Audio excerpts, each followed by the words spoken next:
Good morning. Well, thank you for the invitation, and I have to be candid. We're not totally easy being here talking about adaptation to climate change because it is a big topic. Everybody talks about it. Everybody's nervous about it. There's a lot of uncertainty, and we are just a small applied research center that tries to make trees grow in volume and quality. So the real experts about the impacts of the changing climate on our forested ecosystems are the Charles and the Anthony Taylor and the Chris Henniger and the folks who do the actual work. So what we are comfortable talking about today is just talking about silviculture. And I'll share a personal belief is I have a lot less time talking to people about adaptation to climate change than I have to talk about silviculture, because I am personally deeply convinced that if we become better silviculturists, if we do the best silviculture in the world, if we reinvent some silviculture, and if we pair that with a adaptive management framework, we don't need to talk about adaptation to climate change every day, because by being great silviculturists, by innovating in that ecosystem, I'm convinced that's the key, and the rest is just background information perspective. So that's our perspective, and hopefully we can share that with you this morning. I just want to, so the format is four of us will talk for about 15 minutes about different elements of adaptive silviculture, and then we'll open up for questions for the whole group. Again, if you have a question you want to ask right away, don't be shy. And after lunch, we have a case study. We have an actual woodlot that we're going to walk through what we think are the things to do under the basis of adaptive silviculture. So there's lots of new knowledge, and the picture is getting less muddy. And so we know a few things, and the work that the folks like Anthony Taylor have done here are painting the picture well for us. Some species are going to be positively impacted by the climate change, or increases in temperatures and increases in moisture. So American beech, red maple, red oak, a positive shift from the baseline, from the today into the future. Blue bars are the RCP 2.5 scenario. Red bars are the infamous RCP 8.5 scenario. And the three bars are short-term, mid-term, and long-term. So you can see for American beech, red maple, red oak, a positive effect from climate change. Sugar maple, a negative impact. So our deer species that everybody likes, including deer, is going to be negatively impacted. Trembling aspen negatively impacted. White ash positively impacted. White birch negative. Yellow birch kind of a neutral type of thing. So these are the species that I prefer. The other group of species, softwoods. I'm just kidding, to see if you're awake and if the coffee was spiked or not. So all the boreal species, balsam fir, black spruce, red spruce, somewhat white spruce, are negatively impacted over time. There's some species that might benefit, eastern cedar, hemlock, kind of neutral, white pine, as mentioned previously, different sources. Pretty consensus on the impact of increasing temperature and increasing precipitations. So that's one piece of the puzzle. Here's my summary. So there's a reduction in today's prime species. So prime from the perspective of how the industrial infrastructure is based today.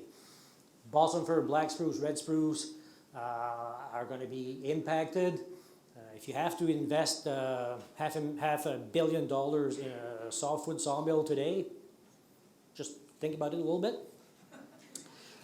Sugar maple, unfortunately negatively impacted. Aspen, white birch as well.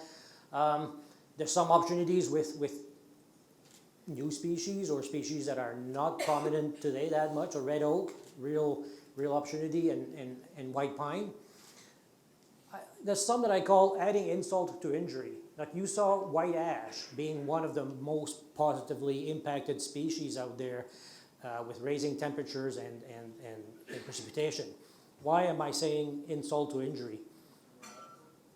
Sorry? Yeah, like we could grow a lot of white ash, but we know what's happening now with the emerald ash borer. And same thing with the butternut. So I had the answer there. Nice. and the butternut canker. So while they could benefit, there's bigger things out there that might curtail that. And then there's species that are interfering, that I call, that will benefit from climate change. And you all know my fetish about beech. Like I treat beech like it's not a tree, but it will benefit, unfortunately. And red maple, you know, there's nothing super exciting about growing a lot more red maple, at least the way the tree grows today. But there's safer species there. Yellow birch, not sure. Looks like it's going to be a neutral. White spruce, eastern cedar, hemlock. So there's things that we know about those impacts of the changing climate on the distribution of species. And keep in mind, all those predictions normally are done in a context of little to no management. So it is a status quo scenario that most people model today. So there's no implicit effort to change the way we manage, the way these are forecasted. Another impact as well that we don't talk too often, but it's changes in forest productivity. Softwoods are forecasted to see a decline in annual growth rate, and hardwoods are forecasted to see an upswing. For New Brunswick, with the current blend of softwood and hardwoods, the net trajectory, all species compounded, is slightly downwards. So we also know about that. I want to be, again, a bit controversial and borderline cynical here. So if we do some very, very, very simple grade 4 math that is simplistic and inaccurate, on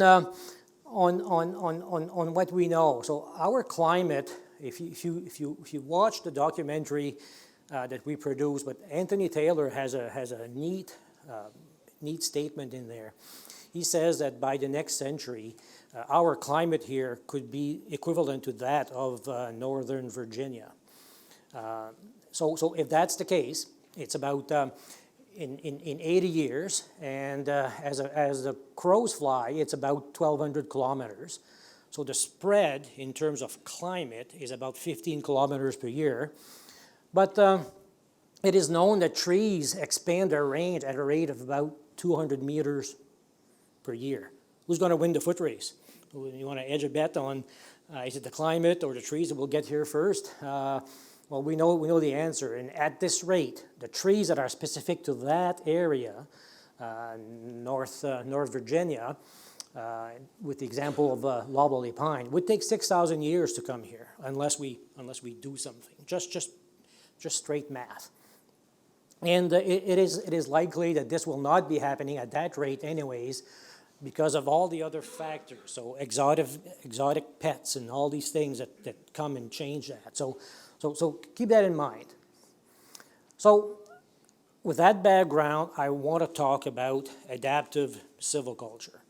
And we want to share with you why we think it is about the only way we can start tomorrow trying to manage our forests, understanding the climate is changing. And our perspective is it's all about silviculture. Understanding that it's not a static environment and climate anymore, but the framework is all about silviculture. That's how we will adapt to climate change in our forest. And the principles and the foundations of silviculture that we all forgot after we graduated I think we need to go back to. We need to train the students in our forestry schools, and we need to develop better silviculture regimes, and we need to get excellent at silviculture. Back to the basics. And think of silviculture as a dynamic, a continuum of activities over time. So we talk about regimes. And when we say we do a shelterwood treatment, well, it's not, the treatment is not done once the machine gets back on the float and leaves the block or leaves your woodlot. There's several treatments on a timeline that are planned, and there are opportunities because of that. And the other element really that we think is critical is creating a framework of adaptive management. So that's why we call it adaptive silviculture. And there's a lot of work done on that. In situations where you look at two aspects, certainty and controllability, and depending if you're low or high, adaptive management was invented in the 1960s and 70s, and it applies best where you have high controllability, you can change things, and where the uncertainty is high. So adaptive management, super convinced, it is the right framework to do adaptation to climate change in our forest. So what's the good news here for New Brunswick? In 2014, what regime did the province embark on for Crown lands? We had a departure from a regime that was old, and we adopted results-based, outcome-based forest management. Well, that's embedded in adaptive management. So at least that's the good news. There is already a start in that direction where we're trying to implement a framework to do that. And what is adaptive management? Adaptive management has different steps. You all heard about Plan, Do, Check, Act. Our version has more bubbles than that, but really it's pretty simple. Is understand what you have today, take the best knowledge, make a prediction, make a hypothesis, implement it, and then set the mechanisms that you can verify. Am I on track? Am I actually growing the force that I thought I was? It's pretty simple, but if you keep doing that loop, well, that's the trick. That's how you can start adapting tomorrow in your woodlot, and then by all means, check and then modify if you had to. There's a lot of work done in the U.S. and Canada on adaptation to climate change in our forest. There's no need to reinvent any wheel. There's all kinds of wheels there, spoke wheels, mag wheels. The wheels are done. We don't need to reinvent a new way to talk about adaptation to climate change in our forest. And so what we're going to be talking about in the next few minutes here is examples of options, strategies, approaches, and tactics that we can consider. It's very helpful if you look at it at a hierarchy going from conceptual, very broad, all the way down to actions on your woodlot tomorrow or in May when the snow melts. So it's very, very useful that you look at this. And what we're going to do in the next few minutes is my colleagues will talk about some of those, and then we're going to get right down to the tactical scale, and we'll run through examples on how we think we can make changes. But at the end of the day, every one of you who works on woodlots and everybody in a forestry profession, the changes will be done at the stump or before there's a stump in the woods, and we need to work a lot at this level. So we're talking stand level, eco-site level. We're talking 5, 10, 12, 15, 20 acres in size. I'm convinced this is where we can start tomorrow shaping the forest so it is adapted for the climate the way it's going to be. So what does that mean? Like Charles showed some provincial numbers, and he's got better breakdowns than that, but they're still pretty broad, and we're talking about annual numbers, increase in annual precipitation. It could be 30 inches in May, nothing until September, another 30 inches, and then it averages out, but it will have a big consequence on survival and health of trees. So everything has to be local. The example here, you all recognize. Does everybody know the edatopic grid for ecosites in New Brunswick? Okay, not a lot of people do. I would encourage that you visit that. It's kind of a good framework when you talk about stand level, woodlot level silviculture. So for sugar maple, if we have an increase in temperature, I'll explain quickly here the edatopic grid at two axes. So the moisture regime from wet to dry, and the nutrient regime from poor to rich, but also cool to warm. In New Brunswick, we recognize 8 different ecosites. But for sugar maple, it tends to like these ones here. That's where you see sugar maple. So what happens if the temperature increases? So I indicated potential shifts from one ecosite to the other, and green is favorable to sugar maple, yellow is not so great, and red is bad. But if we add increased precipitation, some of the ecosites today that are dry but rich will benefit sugar maple. But some of those ecosites that are already moist, if they get moister, they will be detrimental to sugar maple. So don't take that as a absolute correct picture of the reality. It's a concept. But what we're suggesting is think at that scale, because the provincial average doesn't mean a lot.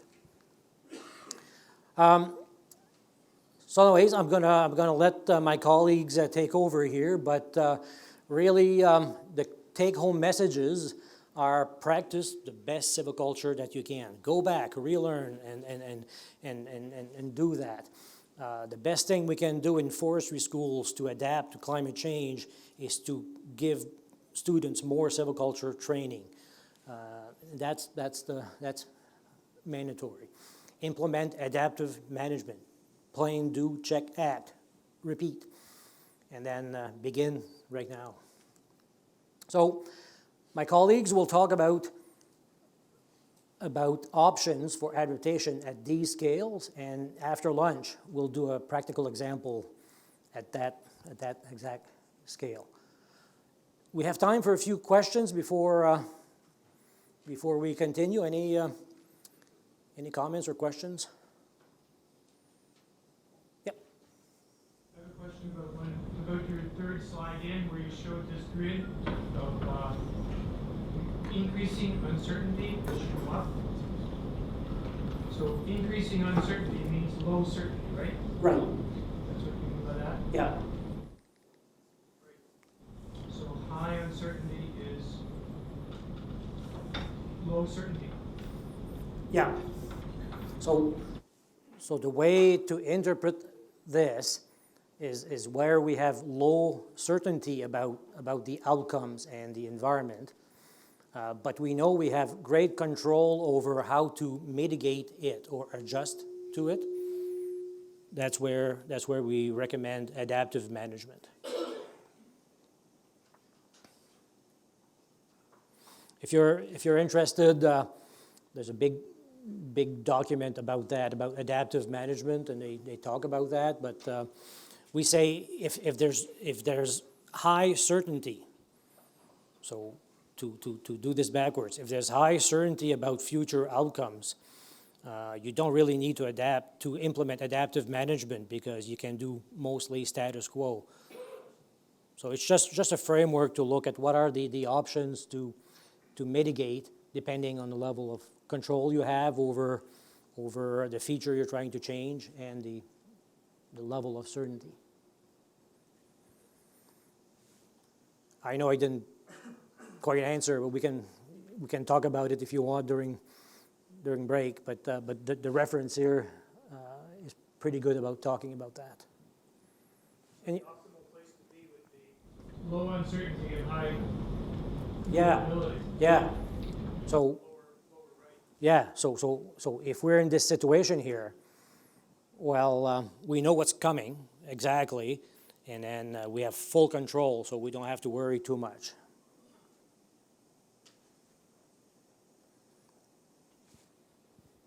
That's what we're saying with yep. Want to comment on, in the context of climate change, what do we have controllability? What increase in terms of controllability?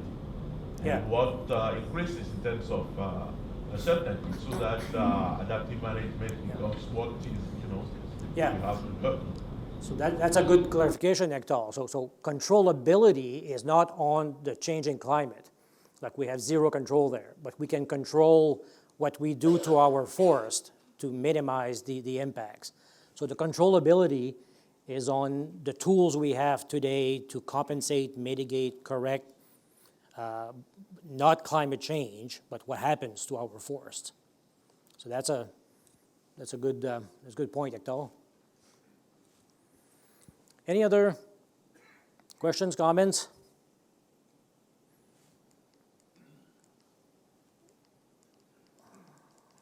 Get back on track here. Okay, next on, Jeannot Lebel. He's our management forester, and he's going to talk about one of the key approaches, which is increasing resistance.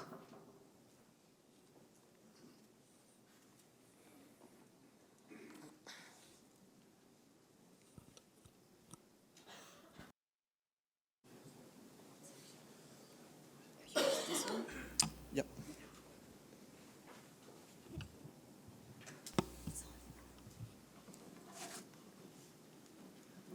Do you hear me well? Okay.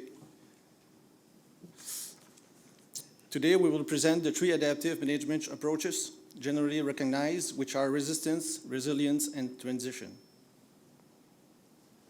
The two elements that characterize each approach are: the first one is the amount of change we are ready to accept in our forest, represented here on the vertical axis, starting from maintaining the current condition of our forest up to the promotion of change. The second element is the adaptation capacity of our forest.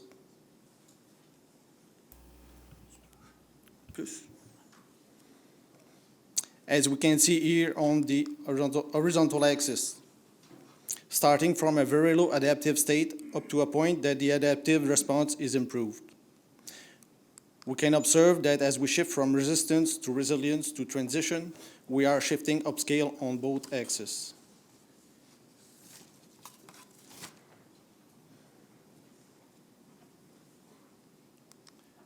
And I'm going to talk about the resistance. What is the definition of resistance?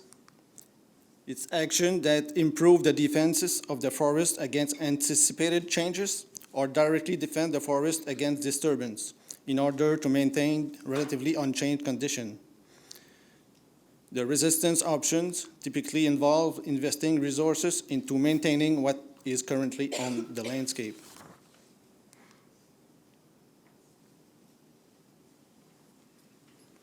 Over time, the effort and resources needed to maintain forests in their initial condition will increase, meaning this approach could become increasingly costly as climate changes into the future. The resistance option is best utilized as a short-term strategy or to maintain resources of high cultural, economic, or ecological value.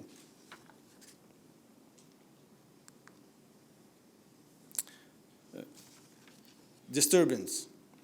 It's defined as any relatively discrete event in time that disrupts ecosystem, community, or population structure and changes resources, substrate availability, or the physical environment.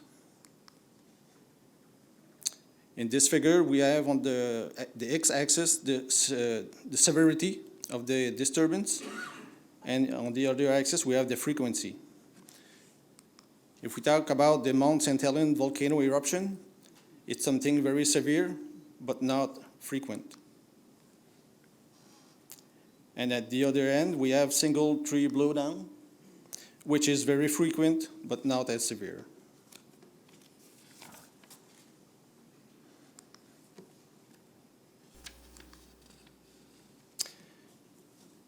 In this figure, the beginning of the blue line refers to the current condition of a specific stand. Here we took, for example, the productivity, like total biomass production in cubic meter per hectare. As we go along in time, and if no treatment is done to the stand, the productivity will decrease relatively fast because the stand wasn't prepared to face such a disturbance. The green line represents the resistance approach. A treatment is done before the disturbance happens, for example, a drought period.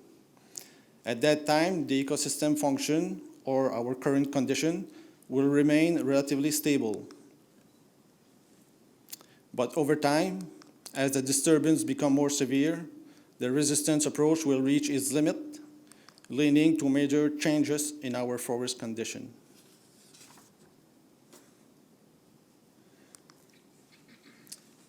What is the objective of the resistance approach? Is to increase tree and stand resistance to stressors like drought, insect disease, and strong winds. That climate change may amplify the frequency and severity over time.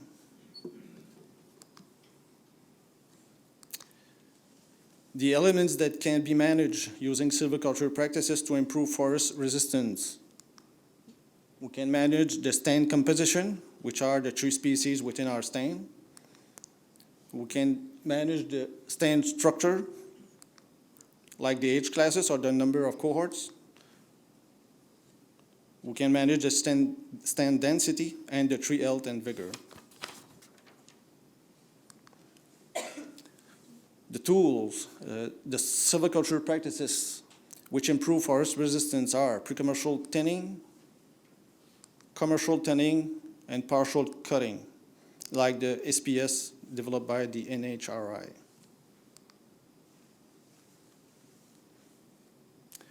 Example number one, thinning. Healthy and vigorous trees with good growth rates will withstand cumulative stress better than those already competing for resources. If we want to improve resistance to drought, the simplest method is to thin at different times in the life cycle of the stand, reducing competition for key resources. Crowns develop more fully, enabling the tree to more effectively transform CO2 into carbon through photosynthesis. Having fewer trees on one microsite also reduces competition for water. Thin stands will also reach economic maturity sooner, allowing for subsequent adaptation silviculture earlier in the rotation to further reduce risk. This practice is well suited to most tree species.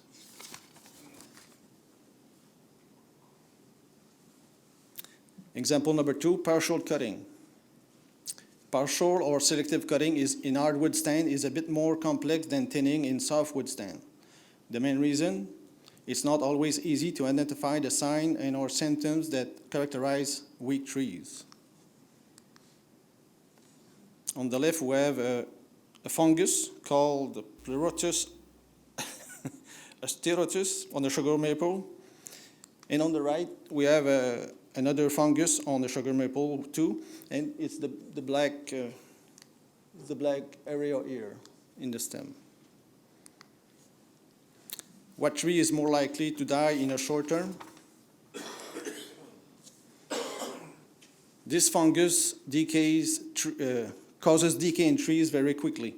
It can result in sudden stem breakage in otherwise apparently healthy trees.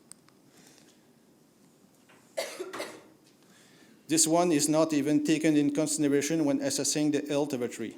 It's an inoffensive annual fungus that maybe won't even be there next year. Thank you.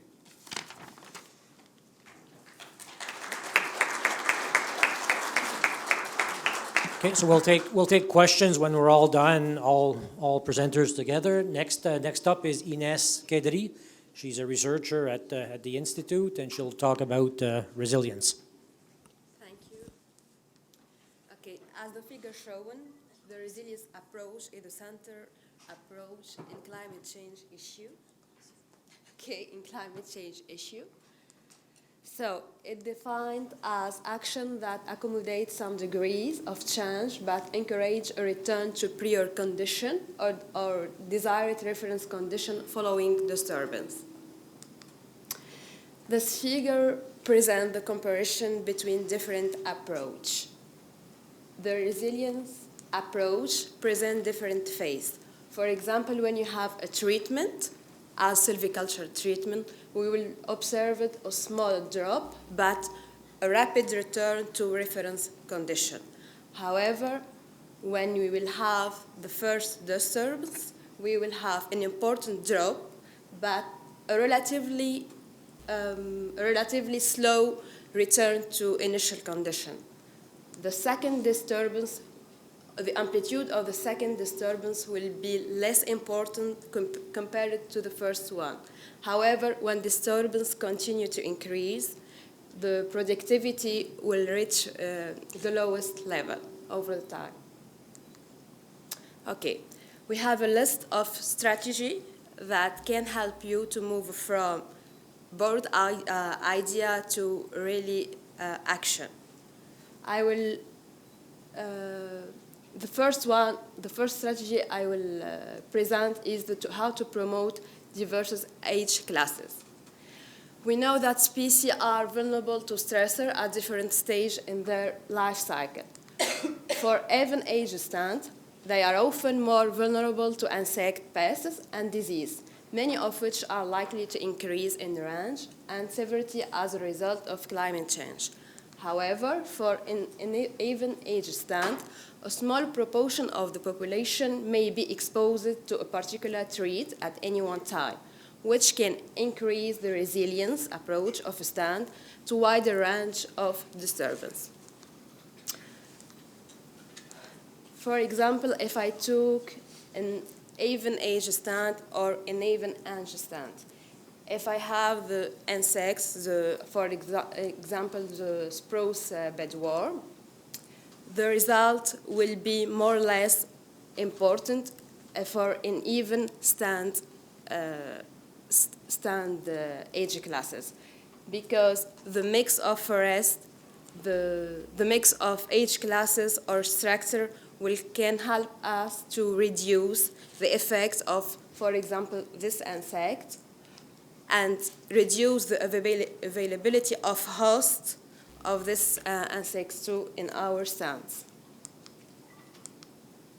We can use also a silvicultural prescription system in order to maintain a variety of age classes of a given forest type across a larger landscape. Here we have the example of our SPS, silvicultural prescription system of our institute. The second strategy is to restore ecosystem productivity by focused salvage operation on creating desired residual stand structure following disturbance, even if less merchantable volume timber is removed as a result. If I will take, for example, a variation in temperature or lighting, this two variation can set off a fire. But if we practice some operation of salvage, we can enhance regeneration after a couple of years. We can use seed scarification or planting or other technique to support adequate regeneration too. The third strategy is how to maintain diversity of desired species by planting desired species with an area that is otherwise expected to regenerate naturally with undesired species, like we have the red spruce, white spruce, and black spruce too. We can use silvicultural treatment to promote and enhance different regeneration of desired native species. For example, I will I will take the master key of our PSP of our institute. We have a couple of questions to answer. Then I will advise you which key you have to use. If I will start by asking you if your stand contains more than 70 softwood basal area, if you will said no, I will advise you to use, for example, the second key. If you continue to ask me yes, I will advise you to use the first key A. If I will take, for example, the key 2, as always, we have some question to answer. I will ask you, for example, if beech, are they greater, I think, than 10% in your stand? If you ask me no, I will advise you to improve your CTA, your continuous to cover age. We can maintain desired species also by restoring native vegetation on areas that have been severely altered by human activities, as abandoned agriculture area. After a couple of years, we will enhance regeneration again. And finally, by plant desired species with diverse timing of following events, like fruiting, leaf out, leaf drop, to provide necessary resource over a long time frame to forest-dependent wildlife species. Thank you.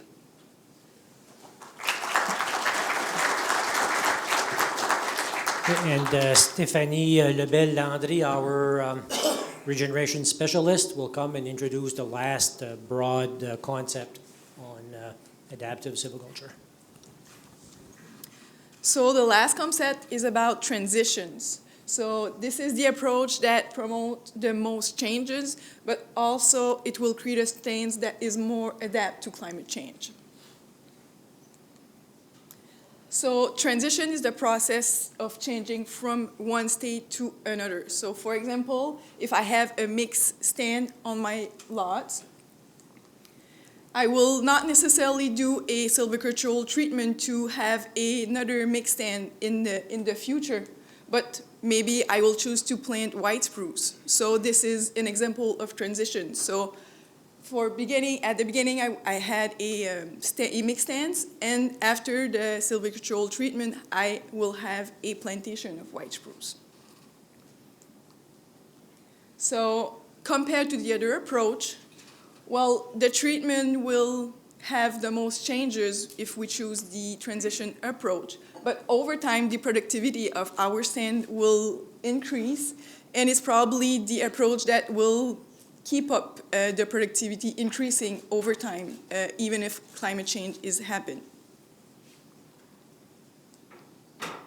So the objective of the transition approach is to intentionally accommodate change and enable stands to adaptively respond to both a new changing condition.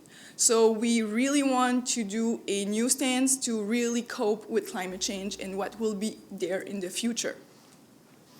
And this approach is really trying novel approach and then identify the best one to meet the management objectives. So here, let's see what the nature can do.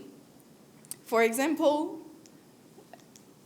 in this figure, so on the top here, we start with a conifer stand, so softwood stands, and with climate change, over time, conifer will die and hardwood regenerations will establish.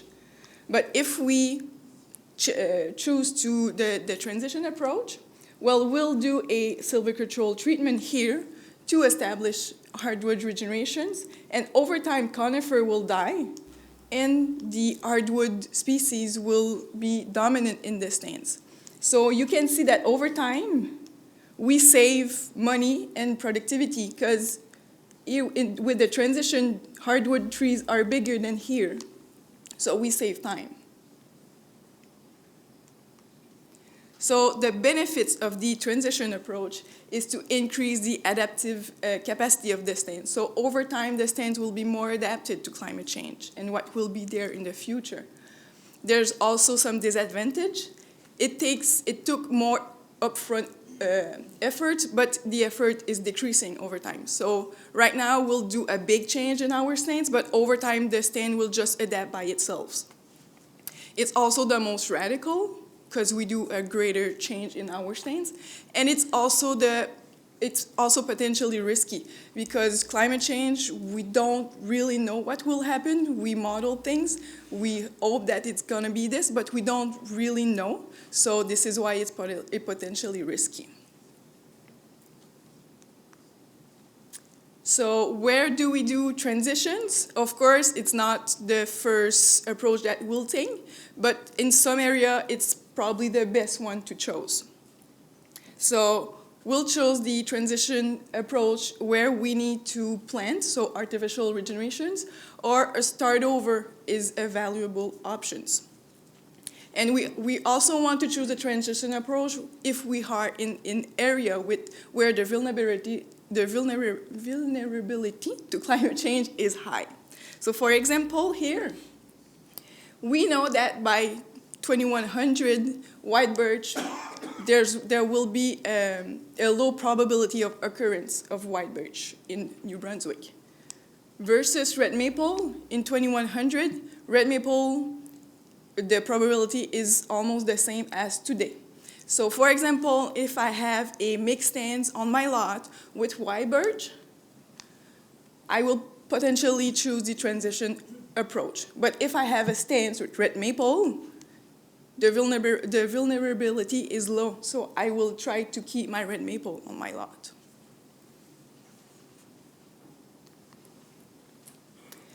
The strategy linked to the transition approach.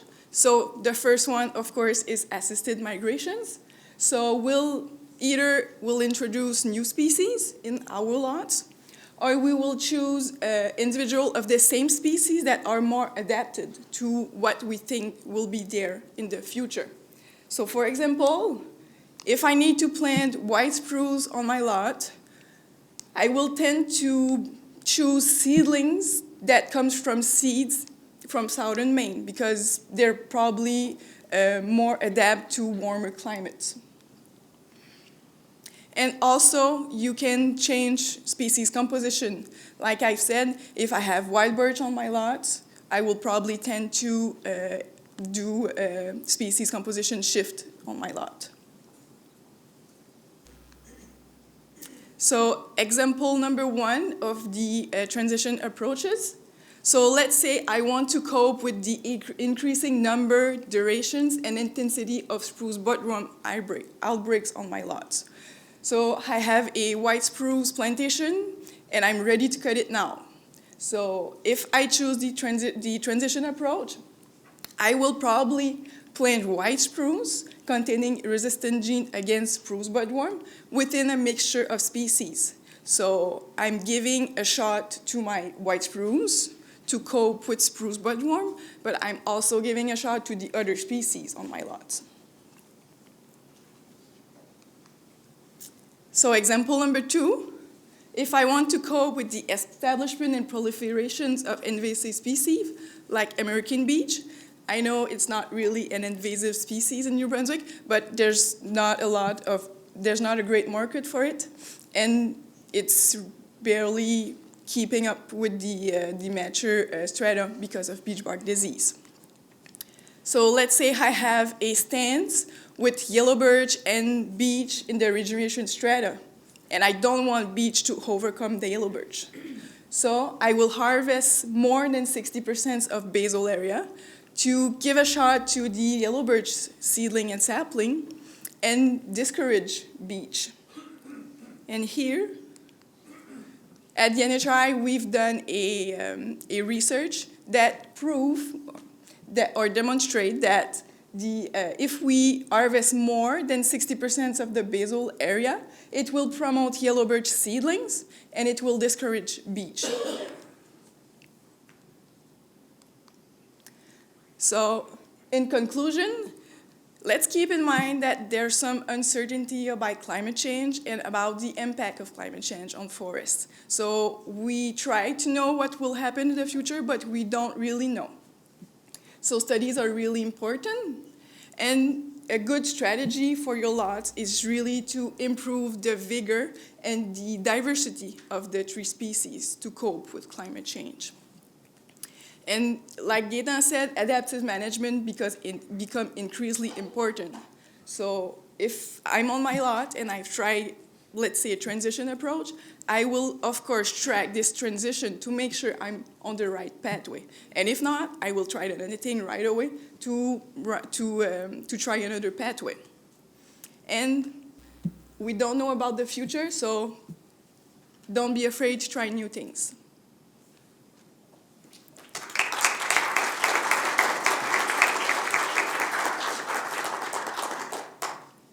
Okay, merci. Any questions or comments for all of the presenters of this morning on very, very high level notions about adaptive silviculture?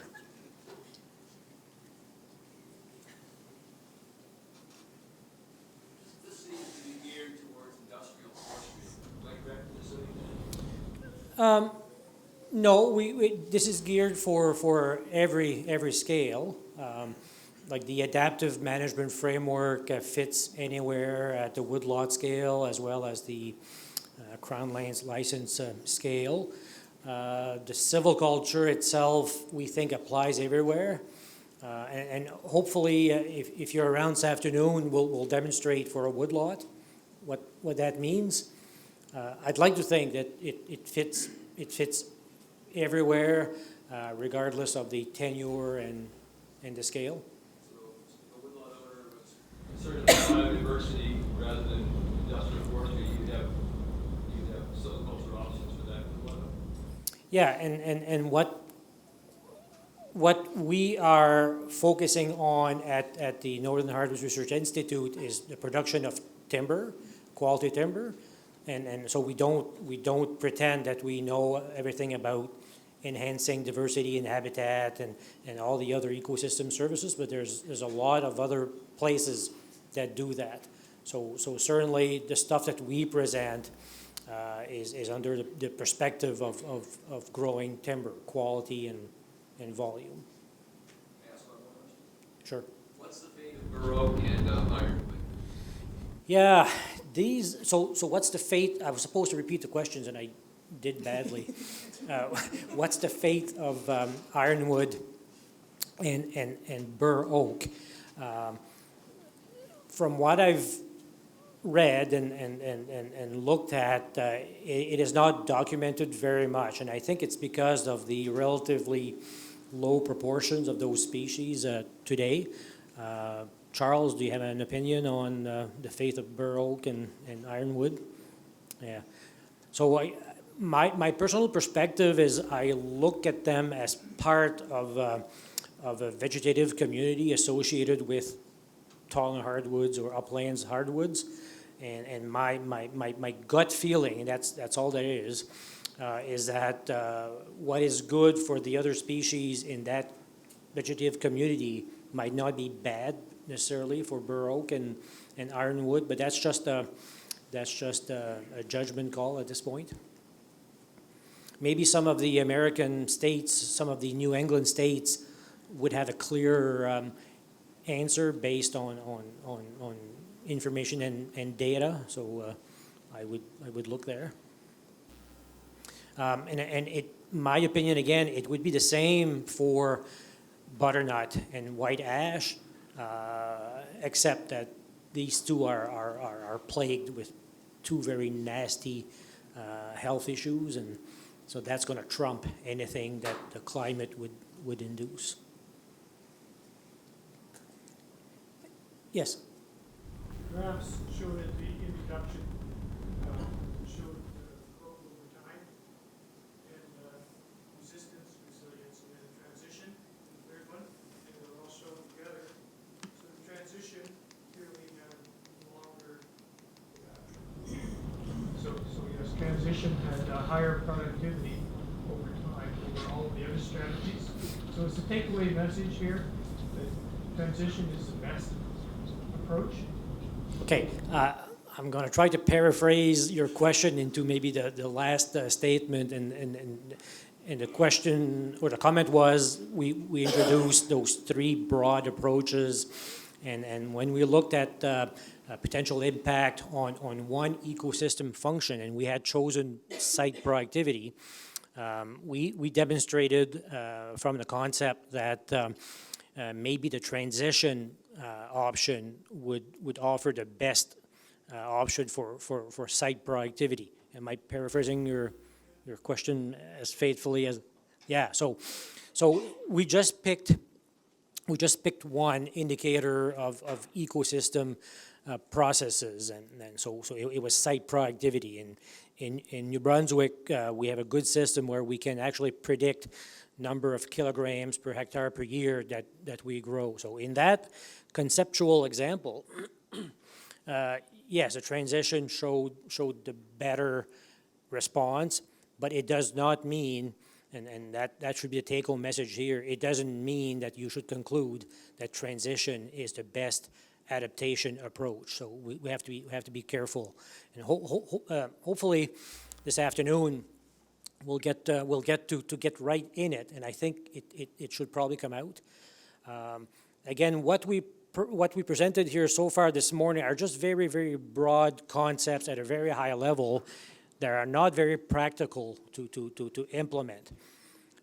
It is background to the tactical things that we will be talking about in the afternoon at the woodlot scale. So, and very, very, very often, those three broad options are intermeshed into your boiled down strategies and tactics. And maybe just to add to this, like the transition is the most risky. So here the productivity will increase. We had the right model, the right output in the future, but if we don't, the productivity will go down. So we have to take into account the area where we are and the uncertainty of what we think will happen into the future. So. I guess I'm still just a little confused because even in front of your presentation, in the transition approach, you talked about planting. And so therefore you end up with an even-aged monoculture plantation, which is sensitive to some of the things you talked about earlier that cause the population collapses, like diseases, insects, attacks. So I guess I'm just a little confused as to what the message is there, because even in the transition approach, which shows the productivity going up, you're also doing things in there that increase the risk of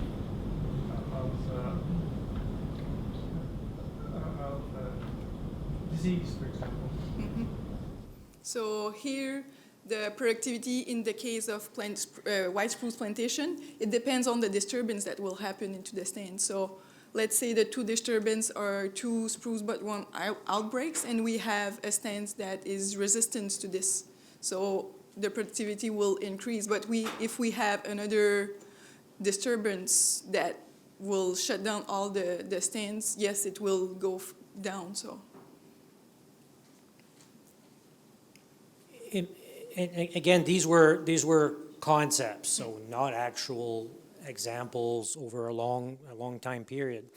But maybe to your point, maybe the best way or a better way to explain it would be that transition example that we talked about. So think about a balsam fir stand, pure balsam fir stand, and we know what's going to happen to it in terms of forest health and the impacts of the changing climate.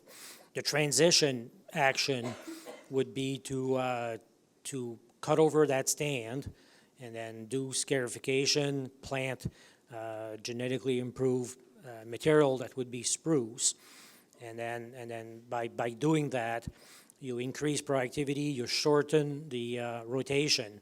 So all these actions together, the change in species, genetics that is the best, and then high productivity, and then rotation that is shorter, all together would lead, in theory, to a better scenario on that indicator that is forest productivity.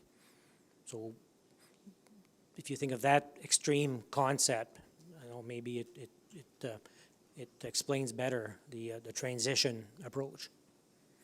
And we're not making judgments, so be very careful. We're not saying we're pitching cutting fir and planting Norway spruce and just look for a 35-year rotation type of thing. We're just talking about examples that you can consider in your own strategy. Transition, she talked about one where if you have a stand that's heavy to beech and you have a very thick understory of beech, if you do nothing, you'll grow a higher proportion of beech. So a transition scenario there could be something like progressive strip clear cuts that you do, and then you grow yellow birch. So within 20 years, when you cycle all the strips, pretty radical treatment, but it's still a transition, and then you would get into a mostly pure yellow birch forest, and we've seen that in many cases. So the transition option is the most radical. The other two are more subtle, but the transition is when you pick it, you recognize you need to make a dramatic, draconian change. To stress that the transition approach doesn't exclude using the tools that increase the resilience as well as the resistance of the stem, right? Yeah, so Hector makes a good point. This is let's stress that just because we say we're going to choose a transition option, it doesn't mean that we don't include elements of the other options or approaches. And in fact, that is what happens in every case. We say we're talking to you about very, very high level concepts, but really where these things happen is at the tactical scale.